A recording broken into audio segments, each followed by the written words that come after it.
Attorney, kung ang asawa nga babae nag-cheat og nasakpan sa bana nga actual nag-uban sa lalaki og napatay sa bana ang kabit, kung mapriso makapiyansa ba?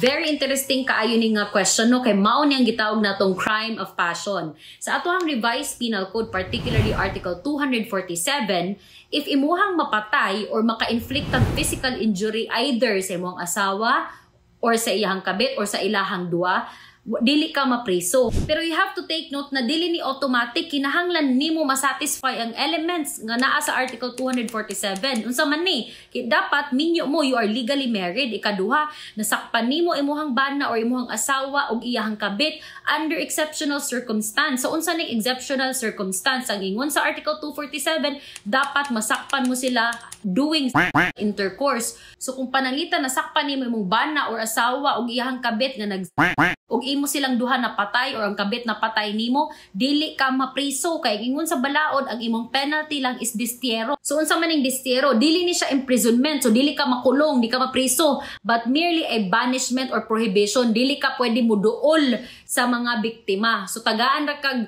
naay certain kilometers nga dili ka pwede muduol sa biktima. So maura na siya ang penalty pero dili ka mapriso. Okay? So again, para ma-apply ang article 247, kinahanglan nimo sila masakpan under exceptional circumstance. So sa situation nga nakadakpan lang nimo imong asawa nga naay kauban nga lalaki ug imo gipatay ang lalaki, then dili ma-apply ang article 247 and kana pwede ka mapriso kay pwede ka ma-file an homicide or murder as the case may be. Okay? So I hope that's clear and that's it for Let's Talk Legal with Attorney Zai.